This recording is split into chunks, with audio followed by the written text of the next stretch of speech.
All right, today we're going to be going over the muscular physical assessment, and like always, the first thing we want to do before anything is to inspect.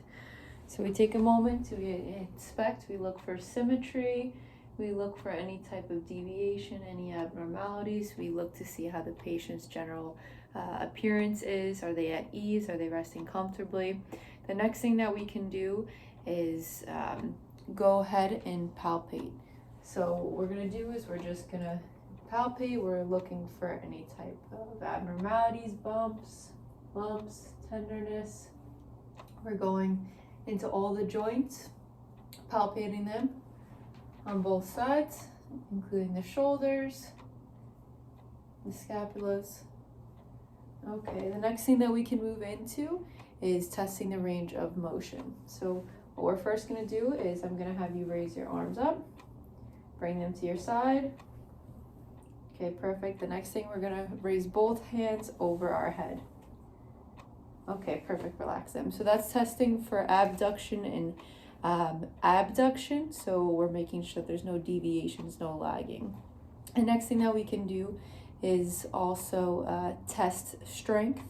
So pretend like you're blocking it, and I'm gonna apply some force, try to fight me, okay? Good, hands out.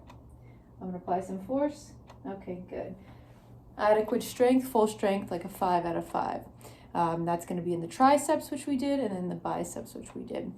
The other thing that we can do too is we can check for the range of motion of the neck and the elbow. Since we already did the full range of motion of the shoulders, we're going to go to the elbow and the neck now. So for the neck, I'm going to have you look to the left, look to the right, and I'm going to have you do some neck rolls clockwise and then counterclockwise. Okay, perfect. She has a full range of motion of her neck. The other thing is going to be for the elbows. So with the elbows, you want to do flexion and extension. So I'm going to have you make, exactly, and then relax. So we have flexion and then extension. And then the opposite hand, flexion and extension. Okay, there's no abnormal clickings, no pain. So this is great. This is all normal findings. The next thing that we can do is move into the reflexes, right? So we're testing for symmetry and responsiveness in both sides. So we're going to do the bicep, the brachioradialis, and the tricep reflexes. So there you go, right here. Going to apply a little bit of pressure. Okay. Okay, perfect. Then we're going to go to the brachial.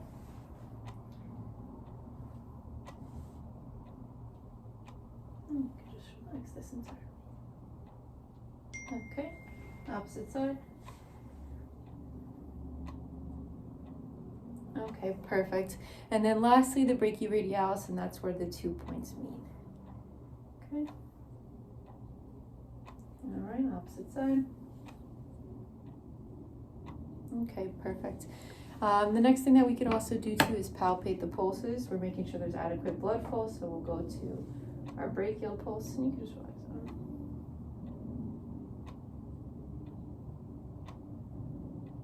on. All right, it's about a 2+. 2+, and then we go to our radial pulse. 2+.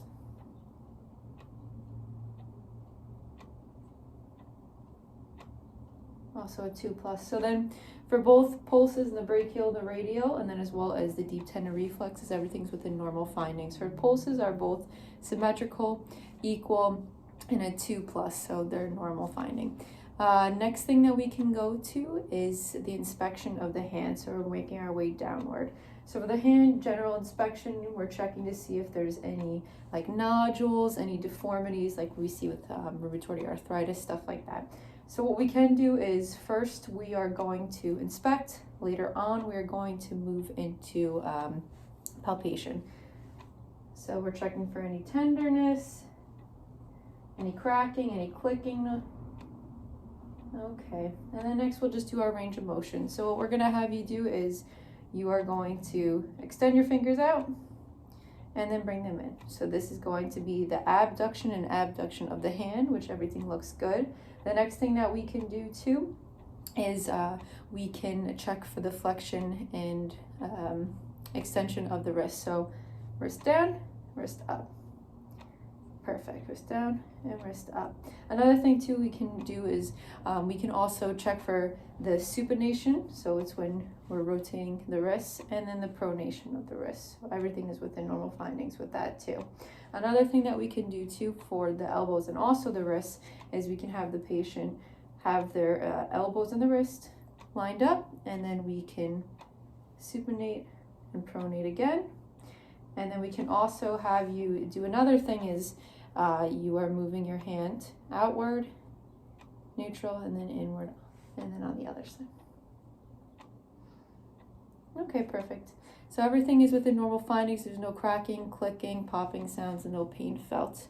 Another thing that we can do too is the thumb sometimes can have some limited motions in people. So what we can do for your thumb is exactly, we're just moving it back and forth. Perfect. And another thing I want you to do is only with your thumb, I want you to move it away and then bring it close. Okay, opposite side. Okay, perfect. Another thing we can do too is we can also check for carpal tunnel. So it's when we're going to bring both wrists together. We're going to hold it for about 15 to 20 seconds. So exactly like this. That's going to be the pineal test. So if it was positive, it would inflict pain. You can relax. That would inflict pain, and that can be positive to also carpal tunnel. Next, we can move on to making our way down. So what I'll have you do next is if you want to just lay flat, and we're just going to look at the hips next. So like always, inspect, and then next we're going to go into palpate. So what we're doing is we're just going to palpate the area, checking for that symmetry. We're making sure there's no deviations, no lesions, no abnormalities. Everything is good, no tenderness felt. Next, we can go into the range of motion. So I'm just going to bend your knee, and we are going to check for that full range of motion. So we're abducting and adducting. Good. Okay, opposite side. I'm gonna bend that knee. Perfect. We're adducting and we're abducting that hip. Perfect. Alrighty, so that's all within normal regions. And the next thing that we can do is we can have you sit back up, and then we're going to make our way downward. To that hip and checking the range of motion, you can also to get a basic understanding of the knee too, because you do have to flex the knee when you move that hip. So with the moving our way down, we're going to be inspecting as always, looking at the knees. We're making sure everything is symmetrical, no lesions, no deviations, no swelling. That's pretty common in the knees and the ankles. And then we can just palpate. So same thing, checking for any pain, tenderness, crepitus, clicking. Okay, perfect. And then we can do our range of motion. And we're just checking for extension and flexion of the knees. Perfect. And then the opposite side. And you can relax. Flexion and extension of the knees. Relax. No clicking, no pain, so this is good. And then we can also check for the strength too. I'm gonna apply some pressure and just try to lift your legs up. Perfect, you can relax. Strength all there, it's about a 5. Equal and symmetrical on both sides. The next thing that we can do too is we can check for pulses while we're down here as well. And perfect.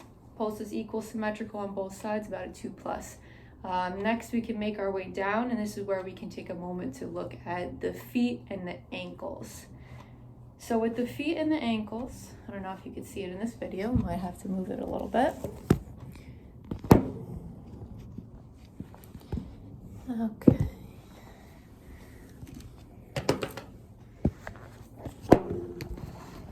And let's see. Okay, perfect. Alrighty, so with our feet, first thing we're going to do is we're just going to be inspecting. Okay, everything looks good. So we're going to be checking now on both sides. Everything looks good. Okay, perfect. So what we can do is we can also check for the range of motion here. So we're gonna have the patient pretend like they're stepping with both feet on the gas and then on the brakes, on the gas and then on the brakes. Okay, perfect. And then you can also too, to make sure, can they wiggle their toes? And then also too, you can check sensation, because some people, they can't feel their toes, especially with diabetes and things like that. We also want to take a look at these ankles. We check for swelling, we check for any type of pitting edema, things like that. Range of motion is good, and then strength is also good. So one more time, press on the, okay, step on the gas, brakes. Okay, perfect. Range of motion, good, symmetrical on both sides, about a 5+. And then we can go into doing the patellar reflex, and then also at the same time we can do the Achilles and the plantar reflex. So I'm going to just check for the plantar reflex. Okay, perfect. So equal symmetrical plantar reflex. Then we go to the Achilles. Might be a little bit challenging to see here, but I'll do my best to show it. And you can just relax this entirely in my hand. Okay. Opposite side. Okay. All right, perfect. And then the plantar reflex is going to be something that will be indicative of an abnormal finding. So what you're doing is you're going to draw an upside down J, and I'm sorry if you're ticklish in advance, J, and then we're checking for any type of fanning of the feet, and that's going to be abnormal in adults specifically. And then we go to the opposite side. Upside down J, this is the Babinski sign. So if she were to have fanning of the toes, that would be abnormal. She doesn't have that. This is all good, normal findings. Everything is equal, everything is symmetrical. So next we can go into our last thing, which is going to be the spine. So usually at this point, we would have you stand up. We would take a moment to look at your spine. Alrighty. Now, with this, we are going to have you face the wall. Perfect, just like this. And we're going to do the same thing of just inspecting. Everything looks good. We don't see any curvature of the spine, which would be abnormal. That spine should really have that S shape. We're looking for any lordosis or scoliosis, or any hunchback too, we might see. That's symmetrical, it's even. Next thing I'm going to have you do is I'm going to have you touch your toes. We're checking to make sure she has that full range of motion.